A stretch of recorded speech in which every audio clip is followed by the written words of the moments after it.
Mark 13. And as he came out of the temple, one of his disciples said to him, "Look, teacher, what wonderful stones and what wonderful buildings." And Jesus said to him, "Do you see these great buildings?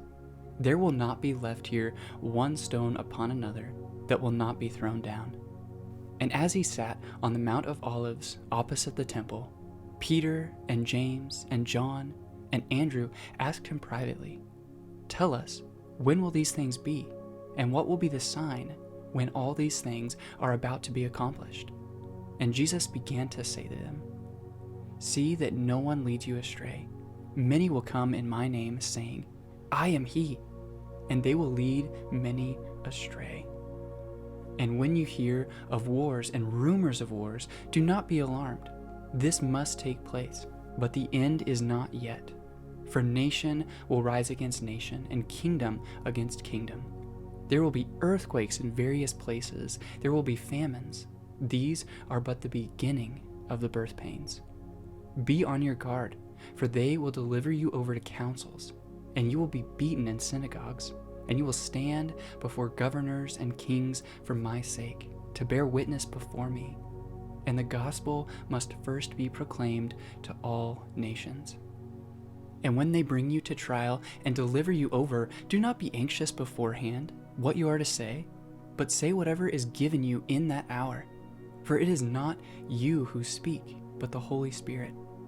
And brother will deliver brother over to death, and the father his child, and children will rise against parents and have them put to death. And you will be hated by all for my name's sake, but the one who endures to the end will be saved.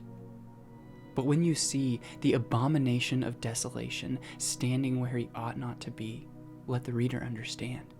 Then let those who are in Judea flee to the mountains. Let the one who is on the housetop not go down, nor enter his house to take anything out. And let the one who is in the field not turn back to take his cloak.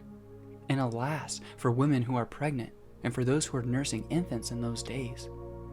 Pray that it may not happen in winter.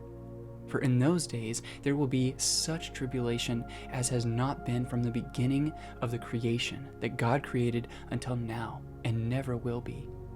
And if the Lord had not cut short the days, no human being would be saved.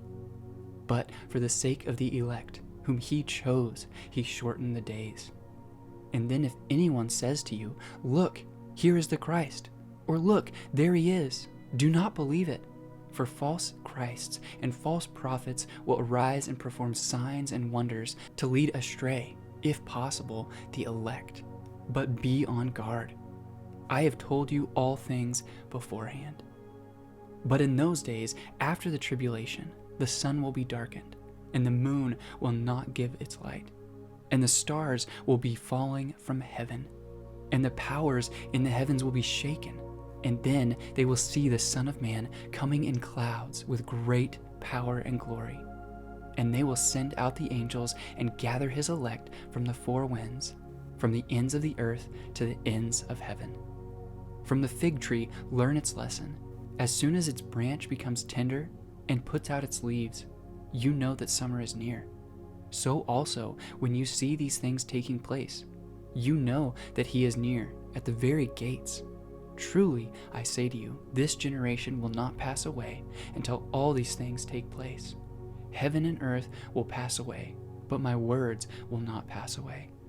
But concerning that day or that hour, no one knows, not even the angels in heaven, nor the Son, but only the Father. Be on guard, keep awake, for you do not know when the time will come. It is like a man going on a journey, and he leaves home and puts his servants in charge, each with his work, and commands the doorkeeper to stay awake. Therefore, stay awake, for you do not know when the master of the house will come, in the evening, or at midday, or when the rooster crows, or in the morning, lest he come suddenly and find you asleep. And what I say to you, I say to all, stay awake.